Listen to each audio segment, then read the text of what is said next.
So on this video, what we're going to look at is 2 more ways that you can change the feeling by changing a person's self-talk.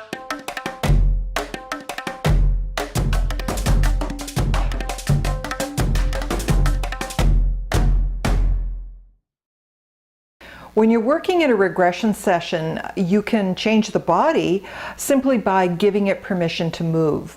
The body wants to move, especially if it's holding on to a lot of pent-up energy and it's trapped in the nervous system. And if you just get the body moving, it'll let go of a lot of stuff. And this just is giving the body permission to express that stuff that's been trapped inside. Now, that's what we did as children before we were taught to sit down and shut up, and you know, we were taught to suck it up and hold it all in, as Parkhill says, be tough little soldiers. And that's half the problem. It just locks all that stuff inside. So if the body wants to move, let it. Give it permission to do that. If the child wants to run away, for example, then get the legs moving, because the energy of wanting to run is actually trapped in the legs. Get the legs moving, satisfy that desire to get moving and run. And this is going to help to discharge the energy that's been trapped in the nervous system and held in that desire to run away. Now, there's lots of ways to discharge energy. That's just one of them. You can talk it out, you know, just giving the feeling a voice and expressing that. So you can express the feeling through words. You can tap it out, tapping on the nervous system, you know, through the points in the meridian. Tapping uses both talking and physical movements to express and release the trapped energy. So that's another effective way to do it. And this is probably a little less threatening for some people than it is to get, you know, big body movements going. Another thing you can do is just shake it out. Shake the body, let the body shake. You can get out a towel and you can wring it out, wring out that feeling. Or you can pump it into a pillow. You've probably been taught how to do pillow therapy. And so just giving that feeling a place to go, pump it into the pillow. Now, this is important. If you're working with a pillow to express the feeling and release the feeling, it's really important that the client understand that we're not hitting the pillow. That can be really threatening for some people because it's an act of aggression. And so we want to remove that interpretation. We're not hitting the pillow. We're not being violent. What we're doing is we're pumping that energy into the pillow. We're giving it a place to go. And those larger movements are really good for releasing bigger emotions. You're just going to move a lot more energy more quickly and give it a place to go. Now, the problem is always one of holding on. It's holding on to the feelings inside and keeping them trapped in the nervous system. And those feelings want to move. Think about it. Emotions are energy in motion, and when we stop it from moving, it starts to build up inside.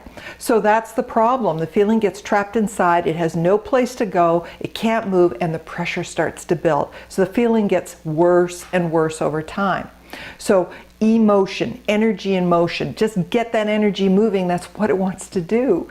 And find out what the subconscious mind wants and provide it. That's really just the key to getting the healing, no matter what you're dealing with. So when it comes to that energy that wants to move, find a way to provide that. You can just ask the client, that feeling, what does that feeling want? Ask what that feeling wants to, where it wants to go, what it wants to do, what does that feeling have to say? And then find a way to provide that. Also, keep in mind that feelings don't come out of nowhere.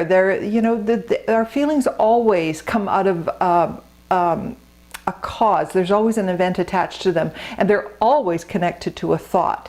So our thoughts and feelings will come out of life experiences, and sometimes those experiences just don't provide an opportunity for movement.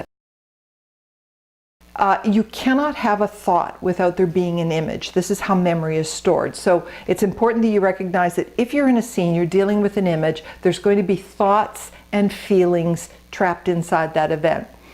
So look for the image and the emotion and how they're functioning together. You can change either. You can change the thought, or you can change the feeling, Or you can just change the whole pattern by changing both. You can change both at the same time and you're going to get quicker results. So linking them together, this thought and this feeling. The thought, I can't breathe, makes me feel choked up, or it makes me feel scared. Linking the thought and the feeling is going to get a quicker release because you're accessing more of the information that's trapped in the event.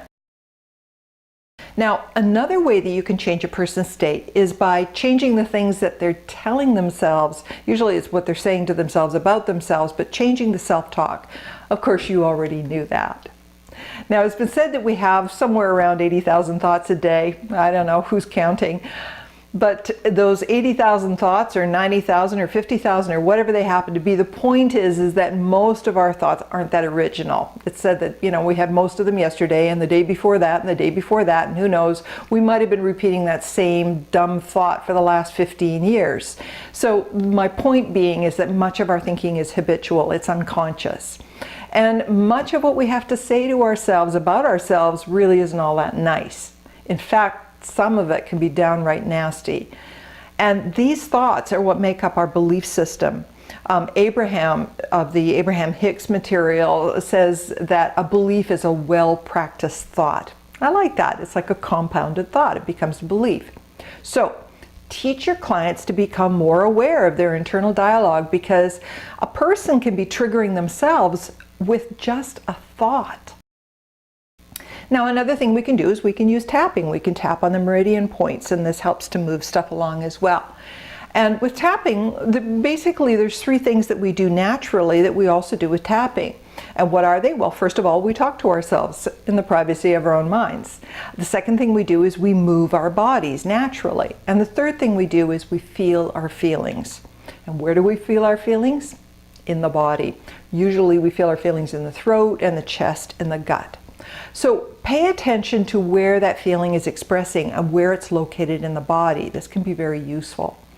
Tapping works really well to change a person's state very quickly, and you're changing their state in terms of their self-image, their self-talk, and basically how the body feels. Now, if you're not already incorporating tapping into your sessions, this is one thing that I really recommend, because it can help you to move things along and move those energies out and get deeper results in a much shorter period of time. And it also gives the client a resource that you can teach them this as a self-healing technique. This is something that clients can do on their own. I always tell my clients there is so much we can do for ourselves. You just need to know how to do it. And so I like to teach them techniques that they can use on their own that will empower them. And this is a technique that's right at the fingertips. In fact, you can actually just teach them just to tap on the nail beds. It's right at the fingertips. So it's a covert way. You can be tapping and nobody even notices. And this is a way to keep your clients participating in the healing between sessions. So that's going to speed up the results for you too. Tapping is also an easy way to provide proof that change is possible, because by guiding a person through just a short tapping process before you even get into the hypnosis, you can show that person that they can get relief. So it's a great convincer, and most people are going to notice a shift. It's not going to resolve the whole problem just in 1 or 2 rounds, but all you need to do is just provide them with just a little bit of proof that that stuff can be moved, that they can experience change and that can create that for themselves. And so that's a great way to provide a convincer without even trying to convince them. You can just show them. Now, where it's really useful is when you get into events in regression. So you take them back into an event in childhood and they bump into those uncomfortable feelings. And the younger the child is, the less capable they are of dealing with those feelings. They don't know what to do with them. So you can use tapping to release any resistance that the client might have to just even going there, to facing the past.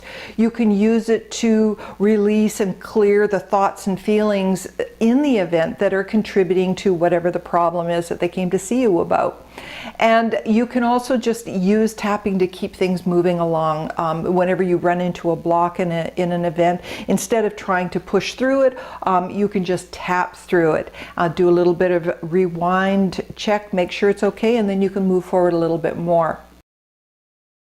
So Tapping is a way to bring down the pressure. It's a way to release enough of the stress that you can calm the energy system down. And that's all we really want to do. We want to calm the energy system down so the client has more clarity, because with clarity, A, you're going to be able to get more details about what's happening in the event, and B, the client's going to feel like they have more control, which is really what they're after in the first place. Tapping is also something you can do that just allows you to be much more thorough in the healing process, because it allows you to get a much more complete resolution of the overall problem. And you know, I just find that tapping is a much more client-centered approach to doing session work, because you don't have to push through anything. You know, the saying is the way out is the way through. Well, that may be true, but it doesn't have to be bulldozing through the fears and the traumas of the past. You can gently tap a person through. So it's much more client-centered, because you can just work with wherever the client is at, address whatever's coming up in the moment, and this just allows them to just take things one step at a time. So that's 3 things that you can do, 3 techniques or tools that you can use to empower your clients by just simply changing their state. You can change the image. You already know that. That's what we're working with in regressions. The image is the memory. You can change whatever it is that they're picturing in their mind, or you can change how they're picturing it. You can also change the body. You can change what's going on at a physical level, change their breathing, or you can get them moving, get the energy moving, let the body move, really encourage that. And finally, you can change the self-talk, change what those voices in their heads are saying to them, because the things a person says to themselves in the privacy of their own mind has everything to do with how they feel. I hope you found this helpful today, but I want to know for sure. So please leave your comments in the forum. I really do want to hear from you. Tell me, did you learn something that you can use? Okay, that's it for this time. I'm Wendy, checking out, and I'll see you very soon.